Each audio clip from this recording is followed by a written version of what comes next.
You're watching Tech Radar, I'm Basil and Honor just dropped the Honor 9. Shiny new design, familiar Huawei specs and a competitive price. Now Honor's Huawei's sub-brand and you can kind of look at the Honor 9 like a shinier, prettier Huawei P10 without optical image stabilization. The glass design and metal frame looks slick and it's thin too at 7.5mm. What gives the Honor 9 its striking light capturing sheen? 15 layers. In order, starting from the bottom, you've got 4 layers of silk screen print with an optical coating. Then you've got a 3D pattern layer, a polythene terephthalate film, a clear adhesive, an anti-reflective coating, Gorilla Glass 3, and finally an oleophobic coating to keep those fingerprints at bay. You can pick it up in 3 colors, blue, black and gray, with the flagship color being blue. The capacitive home button below the screen doubles up as a fingerprint scanner, which will be a boon for iPhone and Samsung fans, though there's no rear-mounted button for any legacy Honor fans. Smaller than most flagship phones, the screen's 5.2 inches with full HD resolution. It's an IPS LTPS display and in our initial tests looks pretty good. You've got a pixel density of around 428 pixels per inch, so you're probably not going to spot a pixel even if you look really closely.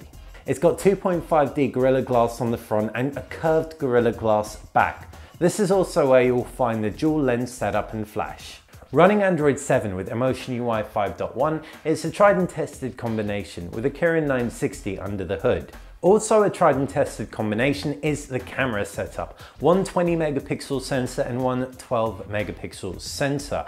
Unlike the tried and tested variants such as the P10 and the P10 Plus and Mate 9, there is no optical image stabilization on here. That said, Huawei's very smart shooting modes should still enable you to capture some cool stuff like blurry backgrounds and sharp foregrounds, light trails and full manual controls as well. Huawei's also introduced a blurry background, sharp foreground, beautifying portrait mode from the P10 announced at MWC onto the Honor 9. On the bottom of the phone you've got a 3.5mm headphone jack and a USB Type-C, but you've got a bottom firing mono speaker, so it'll probably be easy to cover up. Honor's hoping to make up for this with Histen, H-I-S-T-E-N.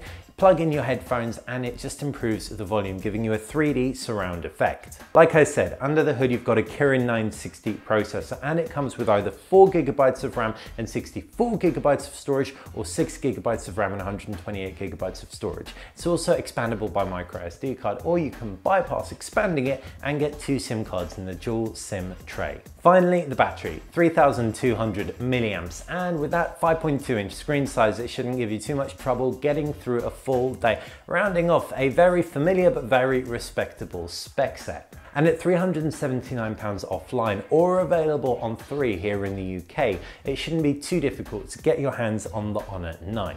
So while it doesn't really innovate per se, it does deliver a very robust spec sheet at a competitive price. Check back in the coming weeks for the full review here at Tech Radar. If you like this video, click that thumbs up button. Make sure you comment if you've got any questions about the Honor 9 and of course subscribe. It's how you're going to stay up to date with everything that we do. Thanks for watching.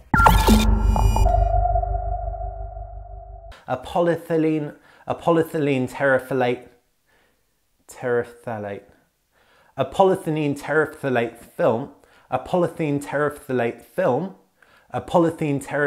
film